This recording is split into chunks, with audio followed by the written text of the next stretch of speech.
This breaking news is from India, and Prime Minister Narendra Modi has spoken to two important leaders from the Gulf region amid an escalating conflict after the Israeli-US joint strike on Iran. The Prime Minister had a phone call conversation with Sultan of Oman, Haitham Bin Tarik. He also had a conversation with Crown Prince of Kuwait, Sheikh Al-Sabah, Al-Khaled. During both discussions, the Prime Minister expressed concerns at the attacks in the respective countries and discussed the welfare and security of the Indian community residing there. India has made special arrangements to facilitate the movement of stranded passengers. Several Indian airlines have deployed additional flights and are coordinating closely with foreign aviation authorities to ensure safe and orderly return of its citizens. Our assistant editor for Foreign Affairs, Siddhant Sibol, is now joining us on the phone. Siddhant, the Prime Minister of India did speak to two other Gulf countries yesterday. Today he has spoken to two others. He is concerned about the welfare of the Indians living in these countries. Well, Eric, the Indian Prime Minister has spoken to 7 world leaders now, and essentially the message clearly is that when it comes to the Gulf, the attacks in Gulf, India condemns it, but also focus on security and safety of Indians. There are 1 crore Indians in the region, and India, of course, has been anxious about their safety. In fact, Ministry of External Affairs today issued a statement calling that it is deeply concerned about the situation.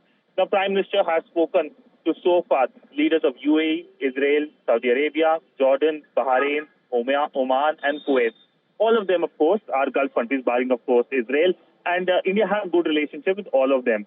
There are, of course, presence of the Indian community, but for India, not only the safety and security of Indian community, but the larger goal, that is the energy price, that could really impact the inflationary pressure, add to the inflationary pressure here in India.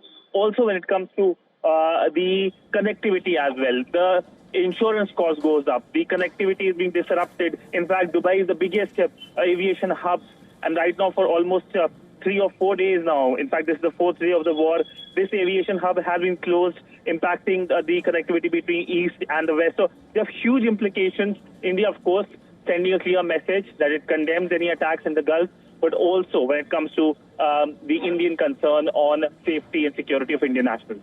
Siddhant Sibol, there's also another concern that is rising in India and Europe. Indian companies have reduced natural gas supplies to industries in anticipation of tighter supply from the Middle East after top global producer Qatar halted LNG production as European gas prices have jumped further by more than 30% since the launch of the US-Israeli war on Iran. The energy supplies or the oil industry is taking a hit. Siddhant. Frankly speaking, on the day one when the first strikes took place, the biggest anxiety for Indians was on the energy prices. And energy prices, it clearly looks like, are heading towards a price rise. Now also, we know that how Donald Trump has put pressure on India to cut down the supplies from Russia. So clearly, India needs to keep up with its economy. India needs to keep up with its energy needs. And India obviously will be under pressure over that. And India will be keen that the conflict subsides soon, because that is going to impact every Indian. It's going to impact the cost of the food. And this is the big worry for policymakers. Clearly, the big worry for Indian government, not in terms of energy, but also in terms of safety and security of the Indian. Siddhant Sibol is our assistant editor for Foreign Affairs. Siddhant, thank you.